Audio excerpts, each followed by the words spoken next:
The story begins by explaining that skills are unique special abilities granted by the mystical ancestral fruit, and humanity is meant to walk alongside these skills toward a luminous future. We then meet our protagonist Light and his childhood friend Lena as they head to the church to receive their skills. On the way, Lena curiously asks Light what type of skill he hopes to get. Light shares that he'd love either the swift skill or dual wielding, but having perfect aim would be incredible too. His preferences clearly reveal his desire for a combat-type skill, as he dreams of becoming an adventurer. Lena remarks that adventuring has been his lifelong dream, and Light is thrilled that he's finally on the brink of making it a reality. He turns the question back to Lena, asking what skill she'd like, and she replies that she wants a skill that will let her take on the same job as him. So Light happily suggests that they could become adventurers together in this case, but the uncertainty of the skill fruit looms large as no one knows what skill they'll receive until they eat it. Arriving at the church, they are greeted by a nun. She shows them a collection of skill fruits, explaining their purpose. These fruits grant unique abilities to anyone who eats them, aligning them with a profession tied to the skill. But there's a grave warning. A person can eat only one skill fruit in their lifetime, and consuming a second will poison and kill them. She then recounts grim tales of those who defied this rule out of dissatisfaction with their skills, and they all met a fatal end. Lena, slightly startled, asks Light if he knew this rule, and he confirms he did, stating it's common knowledge for anyone aspiring to be an adventurer. He adds that without combat skills, the idea of adventuring is laughable, as all successful adventurers boast formidable abilities, and he dreams of standing among them someday. The nun assures them that as long as they abide by the rule of one fruit, they'll be fine. She then announces it's time for them to eat the fruits, and Lena steps forward first, picking a fruit and taking a bite. Instantly, she begins to glow, and a radiant heat surges through her. Her skill manifests, and the nun appraises it with awe, revealing that Lena has gained the rare and prestigious Sword Saint skill. The nun is shocked to witness a Sword Saint emerging from such an insignificant place, declaring that she's been waiting for an adventurer of this caliber. She promptly orders her subordinates to inform the guilds, emphasizing the gravity of the moment, while Light stands beside her and watches in awe. Lena, brimming with hope, wishes that Light also receives a combat-type skill. Filled with hope, he bites into his fruit, eager to discover his fate. However, the nun reveals that his skill is Fruit Master, and she explains that it's tied to cultivation, enabling him to harvest more fruits and speed up their growth. The revelation crushes Light because this skill holds no value in combat, and his dreams of adventuring feel shattered. He desperately contemplates trying again, but the nun sternly reminds him that doing so would be fatal. Lena, trying to console him, assures him she'll stay by his side, even offering to help him grow fruits. The nun, clearly disgusted, and reacts harshly. She refuses to let Lena squander her extraordinary potential, declaring that Sword Saints are a rare phenomenon appearing only once in a decade. And with firm authority, she insists Lena must fulfill her destiny as an adventurer and move to the Holy City immediately. Despite her protests, Lena is forcibly taken away, but as she departs, she tells Light she'll be waiting for him. Fast forward 3 months, and Light has resigned himself to a life as a farmer. He diligently tends to his fruit plantation, using his skill to accelerate growth and produce larger yields.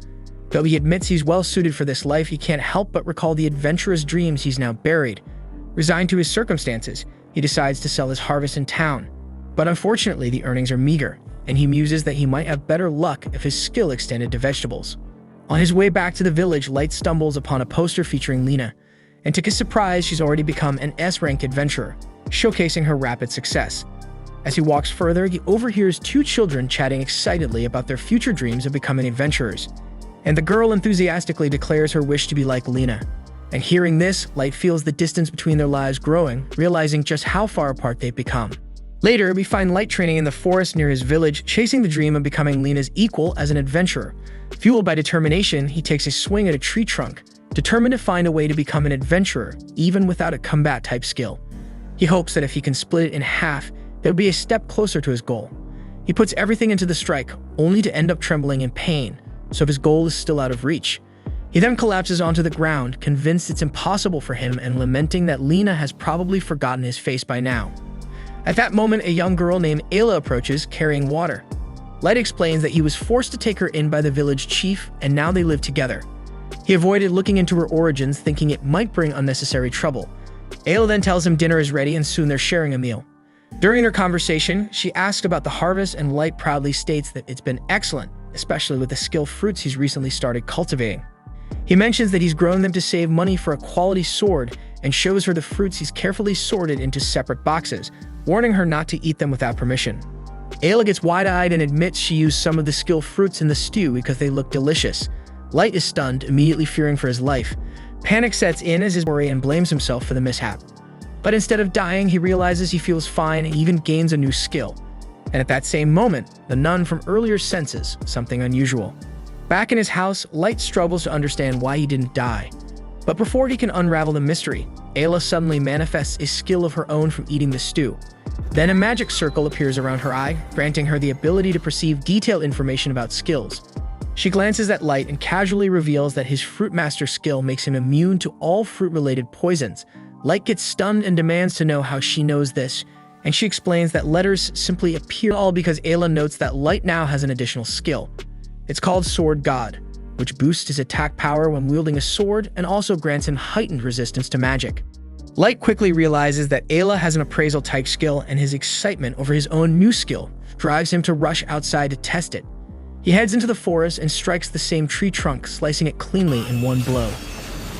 The next day, Light and Ayla travel to the Holy City. Ayla is amazed by the food stalls and bustling streets, but Light urges her to hurry as they head to the Adventurers Guild. The lively atmosphere makes Light smile, and Ayla notices how happy he is to be there, so he admits it has always been his dream to visit this place. Looking at the bounty board, he explains to Ayla how adventurers earn rewards by completing quests, which they can use for better gear and food. Today, however, he didn't come here for money. He is here because he wants to test his new skill and take a step toward becoming Lena's equal. So he asks Ayla to wait while he approaches the reception desk to take a quest. While waiting, Ayla uses her skill to inspect the adventurers around her. She quickly realizes that none of them have more than one skill, which makes Light's situation even more remarkable. Just then, an adventurer named Jean bumps into Light and blames him for the collision. Light calmly points out that it was Jean's fault, but Jean refuses to admit it. Recognizing Light as a fruit seller from the market, Jean mocks him, saying he doesn't belong in the guild. But before Light can respond, Ayla appears and asks if there's an issue, but Light tries to avoid unnecessary conflict and brush it off. Jean, however, has no intention of letting it go and escalates things by attacking Light, but Light blocks, and that shit makes Light realize that holding a sword enhances his reaction speed, and he is so pleased by this discovery. Jean gets embarrassed, pretends he wasn't serious, and backs off, while his party members urge him to leave and focus on their mission. Light then approaches the creature quietly, drawing his sword and trusting in his sword god's skill to see him through. With a single strike, he takes down the slime, marveling at how effortless it felt. For food and becomes motivated to return to town quickly. Suddenly, they hear a scream nearby and notice Jean's party struggling against an ogre. The group is terrified, unprepared to face such a strong monster on their first mission. They lament their terrible luck, grumbling about encountering an ogre on their very first mission and sarcastically blaming their earlier run-in with that weird kid. The ogre then lunges at them, and they narrowly avoid the attack. Realizing they are outmatched, they make the decision that background characters like them excel at, running away as fast as possible as if their asses are on fire. The ogre chases after their asses, but they notice Light's party ahead. So Jean decides to make the dirtiest move ever and lead the ogre straight to Light and Ayla. And without hesitation, the group bolts past Light, leaving him to deal with the beast alone. Light assesses the situation and realizes he has no choice but to fight, so he draws his sword and is determined to make this battle the ideal start to his adventuring journey. And as the ogre attacks, Light deftly dodges. Ayla warns Light to be careful, reminding him that the sword god's skill doesn't boost his physical defense, so one hit from the ogre could kill him. Light, however, refuses to entertain the idea of dying in a place like this, since his dream of becoming the greatest adventurer burning brightly, so he leaps at the ogre, fully committed to taking it down. The ogre swings his weapon, but Light skillfully cuts through it mid-attack. And with a powerful demon slash, he cuts the ogre cleanly in half. Ayla rushes to his side, asking if he's okay, and he assures her that he's fine. While Jean and his party stand frozen, unable to believe what they just witnessed and wondering who this guy could possibly be. Later, Light proudly tells the receptionist at the guild that he defeated an ogre. She finds it hard to believe, but Jean's party confirms the story, having seen the entire fight, but Jean is visibly reluctant to give Light any credit. The receptionist hurries off to report this to the higher-ups, leaving Light with a feeling that he's finally a full-fledged adventurer. Suddenly, the atmosphere in the guild shifts and the room grows quieter, so Light curiously asks what's happening. So Jean informs him that the S-rank party has returned, and Light's heart skips a beat as he spots Lena among them. Eager to reconnect, he approaches and calls out to her, asking if she remembers him. But to his shock, Lena looks at him with indifference, claiming he must be mistaken and that she doesn't know him. Meanwhile, the nun's aide notices her lost in thought and asks what she has seen. the nun solemnly reveals that she just had a revelation. A powerful and dangerous force has been born, one that will shake the entire world. Back at the guild, Light is standing there in utter disbelief, his jaw practically hitting the floor. He can't wrap his head around the fact that Lena seemingly forgot about him after just 3 months. Ayla, clueless about what's going on, tries to lift his spirits by suggesting they grab some pizza together. Light agrees and takes Ayla for some pizza, but he's still moping like a kid who just dropped his ice cream. Ayla, growing impatient, threatens to eat all the pizza herself if he doesn't snap out of it. Light spent a small fortune on this meal, so even though he's upset over Lena, there's no way he's letting all that pizza go to waste. He starts scarfing it down so quickly that he ends up choking, but luckily someone hands him a glass of water to help him out. And when Light looks up to thank his savior, he's shocked to see it's Lena. Just as he's about to yell her name, Lena slaps a hand over his mouth, whispering for him to keep quiet or else Grouse will hear them. She sits down at their table, and Ayla takes the opportunity to introduce herself since it's her first time meeting Lena. Lena then embarrassedly asks who this girl is, but before she can finish, Light interrupts her, asking what she's doing here. But interestingly, Lena also has the same question about Light, as she never expected to run into him at the guild. So Light, with a bit of pride, explains that he and Ayla became adventurers.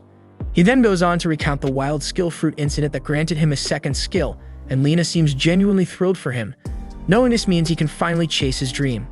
Light then shifts the conversation, asking Lena about her experience with the S-rank party Sacred, but the way Lena's expression darkens makes it clear she's not loving life. She describes how she's essentially been thrown into a group of random adventurers chosen by the Holy Sister. The pay might be great, but the team's vibe is so toxic it makes a Fortnite lobby look friendly by comparison. She then strongly warns Light to steer clear of Sacred if he values his happiness as an adventurer. Light still doesn't fully grasp what's so awful about Sacred, especially since they have such a stellar reputation. Sensing his confusion, Lena recounts an incident from 2 months ago involving a giant serpent. Serpents are weak to fire, so Grouse ordered their mage to attack with a fire spell. The mage, however, went overboard and ended up setting a nearby farm ablaze. And when Lena tried to alert the team so they could stop the fire, Grouse dismissed her concerns outright. To him, their only job was to kill the serpent, and they'd done that, so any collateral damage was irrelevant and not their problem. Hoping for better judgment, Lena brought the issue up with the Holy Sister, but her response was even colder. The Holy Sister couldn't care less about the destruction or the lives of peasants as long as the party's actions were immortalized in history as heroic deeds. Lena keeps these dark truths to herself, unwilling to tell Light just how twisted her party's mindset is. However, Light can see her unhappiness and invites her to join him and Ayla if she wants. As much as Lena longs to accept, she explains that certain circumstances prevent her from leaving Sacred. She insists that she's fine, but Light notices tears streaming down her face as she says it. It's obvious something is deeply wrong, but she refuses to drag him into her problems. With that, Lena excuses herself from the table, leaving Light feeling helpless. Not long after, Light goes to the front desk to collect his reward for slaying the ogre. He's handed 10,000 gold pieces, more money than he's ever seen in his life. Yet despite this windfall, Light feels no joy because he's too consumed by worry over Lena. He knows something is wrong, but without understanding what Sacred is forcing her to endure, he can't help her. Then Ayla suggests that he just needs to ask Grouse directly since the lounge door is wide open. Inside the lounge, Grouse is lounging with 2 women, regaling them with exaggerated tales of his so-called legendary battles. He then describes a recent hunt where his party torched an evil grizzly bear with a massive inferno before Grouse delivered the heroic finishing blow. Just then, the receptionist enters the lounge with urgent news for Grouse about his latest mission. She informs him that the villagers near the site where they killed the grizzly have lodged a formal complaint. They claim that Sacred's fire-based attack dried up their reservoir entirely, leaving them with no water. Grouse brushes off the complaint with an excuse about collateral damage being unavoidable when fighting powerful monsters. However, his casual smirk betrays his true feelings. He actually relishes causing trouble for the weaklings he deems beneath him. Light overhears everything and is enraged. He knows Lena would never disregard the struggles of regular people like that, and it sickens him to think she's stuck with a party that thrives on arrogance. And he furiously demands that Grouse let Lena leave Sacred since she's clearly miserable. Grouse scoffs at the suggestion, dismissing Light as an annoying rookie, and casually calls for security to have him thrown out. As Light is escorted out, Ayla rushes to his side, worried if he's alright. Light assures her he's fine, but some nearby adventurers warn him that antagonizing Grouse is a terrible idea. Grouse may be a jerk, but crossing him means angering the Holy Sister, and if she has a grudge against you, your adventuring career is as good as dead. The next day, Sacred gathers in the lounge as usual, basking in their self-proclaimed greatness. But Lena is lost in thought, replaying Light's words about quitting Sacred if it was compromising her values. Summoning all her courage, she stands up and declares in front of everyone that she is leaving Sacred immediately. She explains that she wants to live by her moral code as an adventurer, one that doesn't involve turning a blind eye to injustice. Lena then begins to walk toward the exit, but before she can leave, Grouse blocks her path. His expression darkens as he threatens to kill her for daring to defy him. Lena reaches for her sword, ready to defend herself, but quickly realizes that even with her sword Saint's skill, she stands no chance against Grouse in a one-on-one fight. So she reluctantly removes her hand from her blade, only for Grouse to backhand her to the ground with a cruel smirk. Towering over her, Grouse launches into a half-hearted lecture about perseverance, claiming that she must persevere for the sake of all the people their party will save in the future. And then he coldly tells her that she'll have to keep persevering until the day she dies in battle. And on that same day, the Sacred Party is preparing to leave town, and Lena has resigned herself to a life under Grouse's oppressive leadership. But as they begin their departure, their path is suddenly blocked by Light. Grouse annoyedly demands to know why Light is standing in their way, so Light confidently declares that he's there to get his friend back. He then reminds Lena that he and Ayla had planned to hunt monsters together, and he would love having her with them. And then he reminds her that they had made a promise to become adventurers as a team, and he's so determined to keep that promise. She remembers their promise and longs to go with Light, but she doesn't feel strong enough to stand against Grouse, so she pleads with Light to leave before he gets hurt. Grouse then smirks, satisfied by Lena's rejection, and dismissively tells Light to get lost, but Light isn't backing down, and instead he challenges Grouse to a duel for Lena's freedom. Grouse initially scoffs at the idea, dismissing Light as an insignificant nobody unworthy of his time. But when Light taunts him, questioning whether he's afraid of losing to a mere nobody, Grouse's pride is wounded. So he accepts the challenge, and he fully intends to use the duel to humiliate Light and make an example of him. But then Grouse adds that if Light loses, he will be permanently banned from the Adventurers Guild and exiled from the city. And without hesitation, Light agrees to the terms, but Lena begs him to reconsider, fearing he has no chance of winning against someone as skilled as Grouse. Grouse then draws his sword and prepares to strike, but before he can, Ayla quickly scans him, warning Light that Grouse possesses the Godspeed skill, an ability that lets him close the distance to his opponent almost instantly. Light takes the warning seriously, gripping his sword tightly as he gets ready to face off. And to ensure fairness, Light openly announces his skills, revealing himself as a fruit master and a sword god. Grouse, however, scoffs at the declaration, doubting anyone could possess two skills at once. Grouse then closes the gap instantly, launching a lightning-fast attack that Light barely manages to block. Grouse follows up with a relentless flurry of strikes, forcing Light into a defensive stance as he struggles to keep up with the barrage, and despite his best efforts, Light is clearly outmatched. He then finally creates some distance, but it's short-lived because Grouse reappears behind him in the blink of an eye, delivering a brutal knee to Light's side.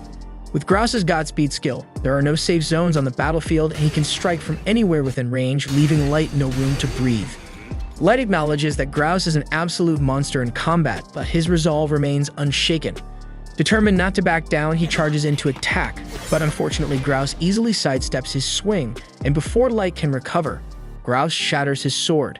The battle seems all but lost, but instead of finishing him off, Grouse offers a cruel deal. He'll spare Light's life if Lena pledges her eternal loyalty to him.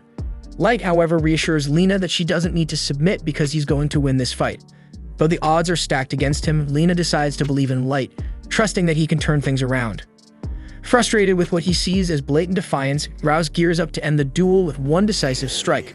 Meanwhile, Light frantically searches for a weapon to replace his broken sword. His eyes land on a broomstick held by a spectator, and without hesitation, he grabs it. Grouse thinks this is some kind of joke, and he's partially right. Light could have easily borrowed Lena's sword, but he chooses the broomstick instead, confident that he can still win with it. With the broom in hand, Light begins visualizing it as a proper weapon, preparing himself for Grouse's next move. Up until now, Light has been trailing because he's been focusing too much on Grouse's movements, but his sword god skill grants him extraordinary reflexes, so he decides to stop overthinking and let his instincts take over. Then the moment Grouse enters his range, Light reacts instantly, swinging the broom with pinpoint precision. The strike lands squarely on Grouse's face, hitting him so hard that he's sent flying into a brick wall. Grouse is out cold, and just like that, Light is declared the winner of their duel. And just to make his point crystal clear, Light turns to the other members of Sacred and warns them that if they dare come after Lena again, they'll have to deal with him personally. With that, he looks at Lena and tells her she's finally free. Once again, he extends an invitation to join his party, and this time Lena happily accepts. A week then has passed since Light's intense duel with Grouse, and not much has changed. He's still growing his fruits, except now he has Lena by his side, which makes him much happier. Lena then prepares lunch for everyone, and while they sit down to eat, she asks Light how he's feeling after sustaining injuries during his battle with Grouse. Light reassures her that he's feeling great now and is excited to finally go on missions with her, which would normally be a dream come true for him. However, a significant problem still looms over their heads. For the past week, Lena has been receiving visitors sent by the Holy Sister, all trying to pressure her into returning to Sacred so they can discuss her decision to leave. But Lena stands firm, declaring there's nothing to discuss and her mind is made up and nothing can change that. Unfortunately, their defiance hasn't gone unnoticed.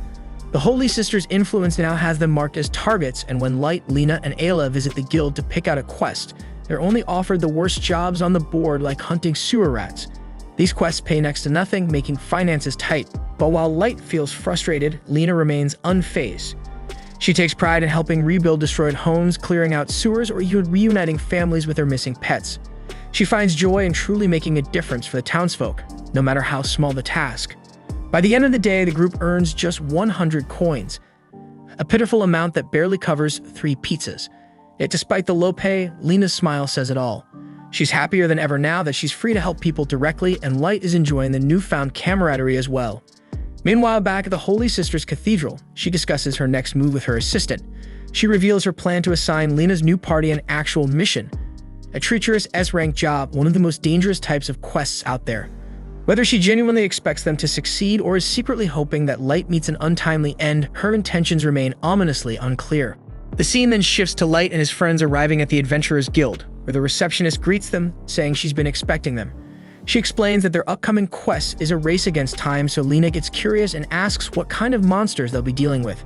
However, the receptionist admits she doesn't know because there's no proof that a monster is even behind this. Light presses for more details, and the receptionist elaborates. 2 months ago, an adventuring party was sent to the North Montes Valley region to conduct a monster density survey, but never returned. A second group was sent to find them, but they too disappeared. So far, 18 adventurers ranging from rank A to B have vanished. She hands them a list of names, and Lena's eyes widen when she recognizes 2 familiar names, Bork and Shara. Noticing her reaction, Light asks if she knows them. Lena nods, explaining that Bork and Shara taught her a lot when she was just starting as an adventurer, and she wonders what could have happened to them. The receptionist continues, stating that all the missing adventurers were headed to the former Count Amontes' manor. And she explains that the manor was built 30 years ago by a wealthy adventurer, though there are no records of what skill he possessed. After the Count passed away, the manor fell into disrepair, so the conditions for completing this quest are to find the missing adventurers and discover the cause of the disappearances. Lena, clearly uneasy, warns that this quest could be extremely dangerous, especially since even A and B ranked adventurers didn't return. She tries to dissuade Light from accepting, but to her dismay, he's already fired up and eager to get started.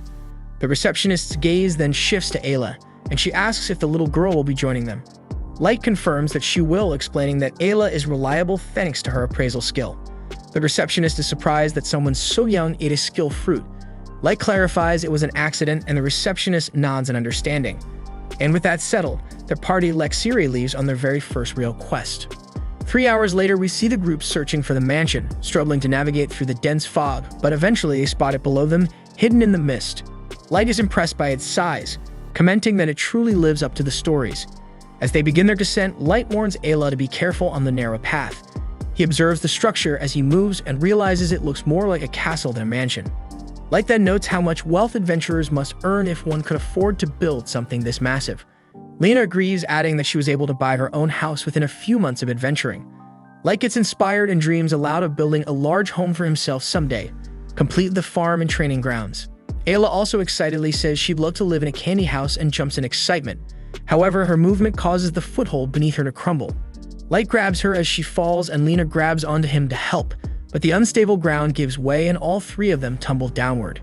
Thinking quickly, Light uses wind from his sword strikes to slow their fall.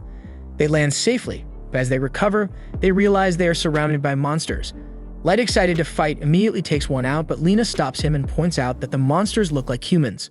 Light wonders if they could be the missing adventurers, so Ayla appraises them and confirms they are undead, and also explains that they can turn others into undead by biting the living, so she warns them to be extra cautious. Light is now horrified because the thing he just killed was once human. Ayla adds that the undead retain the skills they had in life, and Lena notices their abilities match those of the missing adventurers. Light struggles with the idea of fighting their fellow adventurers and hesitates, so one of the undead attacks him, but Lena steps in and takes it out. Light thanks her and Lena tells him she understands his hesitation, but insists they can't leave the adventurers in this state. Light agrees, and Lena suggests they head into the manor to search for survivors. They then push open the gates of the mansion and are immediately greeted by a horde of undead. Lena springs into action, moving with precision and speed as she takes down each enemy. Light watches her in awe, knowing how skilled she is. He realizes she's targeting each enemy's weak point with incredible accuracy, even while fighting at high speed. Her mastery over her skills is undeniable, and while Light knows his abilities are technically stronger, he admits that right now he can't compare to her. Light then decides that he can't just sit idly by because if he doesn't step up, he fears she'll leave him behind entirely, so he starts slashing through enemies with renewed resolve. As they fight, one of the undead targets Ayla, but before it can reach her, Lena intercepts and saves her just in time. Light is amazed at her accuracy and control as she delivered a precise strike that pierced the gaps in its armor. So Lena tells him that she's fought more battles in the past 3 months than she ever wanted to, and Light is glad to have her by his side. She then checks on Ayla, who assures her she's fine, and then tells Lena that she's really cool. Light thinks about how dangerous the situation is, realizing that they must fight while protecting Ayla, so making a single mistake could be fatal, and he resolves not to hesitate again. Lena then tells him they should head to the second floor since this area is cleared, and Light agrees but pauses to ask her why there are so many undead here. After all, only 18 adventurers went missing, and this number far exceeds that. Lena speculates that some of the undead must have been here long before the adventurers arrived, and Light wonders what could have happened in this place to cause such a massive number of undead to appear. Then as they ascend to the next floor, they pass a portrait of the Count. Elsewhere in the mansion, in a dimly lit room, the shadow of a woman is seen dancing gracefully, and she seems to be waiting patiently for Light to make his way to her. Then we see Light and his friends move cautiously on the second floor when a monster suddenly appears. Reacting quickly, Light defeats it, but he notices that they're once again surrounded by a group of enemies. As he cuts through the horde, he observes that these monsters are far more coordinated than the ones they encountered earlier. Ayla then uses her appraisal skill and discovers that the monsters are being controlled by someone. Light notices thin strings attached to the creatures and points them out, so Ayla explains that the threads are used to transmit magical energy, meaning the master controlling these creatures must be at the other end. Deciding to follow the threads, they evade the monsters and trace the strings to a closed room. Upon entering, they find themselves in a grand ballroom. Inside, they spot a woman who introduces herself as Dratina, a member of the Wings of Black Swan, an elite force of darkness. Light feels relieved to finally encounter another living person, but something about her demeanor is unsettling. Then without hesitation, Dratina summons a fresh wave of undead. Ayla quickly appraises the situation and reveals that Dratina is the one controlling the undead through her necromancy skill. Using this ability, she can manipulate corpses and spirit-type monsters while also utilizing their inherent skills. Dratina notices Ayla's appraisal skill and remarks that it will make her a troublesome opponent. Light tries to de-escalate the situation and suggests they cooperate if she's also here on an Adventurers Guild assignment, but Dratina scoffs at the idea, revealing she isn't from the guild and actually she's here to kill the Fruitmaster. And without further explanation, she sends one of her undead to attack Light. He manages to take it down, but is left wondering why she's targeting him. Dratina merely replies that she's following orders but refuses to reveal anything else. Lena confusedly notes she's never heard of a group called Black Swan or a skill like necromancy. But Dratina ignores her and turns to Light to mock him for taking so long to arrive, complaining that she's grown bored of waiting. And with a sinister grin, she declares that he better entertain her as compensation and sends a wave of undead to attack. Light tells Lena to focus on the fight for now and figure out the details later, then together they quickly dispatch the undead. Frustrated by Lena's interference, Dratina commands her undead to surround Lena, isolating her so she can focus on battling Light directly. Lena's heart sinks as she notices Bork and Shara among the undead, and she can't believe the two adventurers who once guided her have also fallen. Ayla then warns Lena to be careful, explaining that Bork and Shara still possess their skills. Shara can use Mirror Strike, attacking with mirror images on both sides, while Bork's nail extension sharpens his claws and boosts his stamina. The two undead then attack Lena, and though she parries their strikes, their relentless assault keeps her on edge. Dratina, annoyed by Ayla's interference, decides to take her out first. She sends one of her undead after Ayla, but Light saves her just in time. However, this leaves Light surrounded by more undead, and he wonders how he's supposed to protect Ayla while fighting, but despite the frequent attacks, he manages to slay the undead, though their persistence leaves him exhausted. Meanwhile, Lena continues her fight with Bork and Shara, dodging their powerful attacks but hesitating to strike back even when she knows she has to kill them. Then she remembers how they were the first to help her when she arrived in the holy city. They had been the first to welcome her, teaching her how to be a better adventurer and encouraging her to rise to rank A and even higher. Then as the fight drags on, Lena tries to check on Light and Ayla but can't see them through the chaos. Realizing she needs to end the fight quickly, she targets the threads controlling Bork and Shara. With a swift strike, she cuts the magical strings, and for a brief moment, their souls appear before her. They smile at Lena, urging her to end their suffering and continue her journey as an adventurer for their sake. With tears in her eyes, Lena raises her weapon and delivers the final blow, freeing their souls. Meanwhile, Light continues fighting the undead while protecting Ayla, frustrated by their seemingly endless numbers. He wonders how so many of them could exist in an abandoned manor. He asks Ayla if necromancy can create undead, but she quickly tells him that it can't because it only controls the undead already present in the area. Light realizes that something doesn't add up. This isn't a graveyard, so there shouldn't be enough bodies for this many undead. Convinced there's a reason for this, he asks Ayla to use her appraisal skill to investigate. Dratena notices their exchange and thinks they're surprisingly observant, but Ayla's skill is starting to irritate her. She sends another wave of undead to attack Ayla, but Light saves her again. He furiously calls Dratena a coward for targeting a child, but Dratena is unimpressed and says that she doesn't care what he thinks. The undead then closes in on them, and Light realizes that staying defensive won't work. He knows that if he focuses only on protecting Ayla, they'll lose. Thinking quickly, he devises a plan and combines with Ayla so he can fight back. Dratena laughs mockingly at their teamwork, confident in her control of the battlefield, but Light glares at her and promises that she won't be laughing for long. Elsewhere, the Holy Sister stares into her magic mirror with a grave expression. In the reflection, she sees a shadow creeping over the moon. Her aide, noticing her unease, asks what she saw. She replies that the shadow is devouring the moon and warns that not even the Priory would stand a chance against what is coming. Thanks for watching. Subscribe to not miss the next part.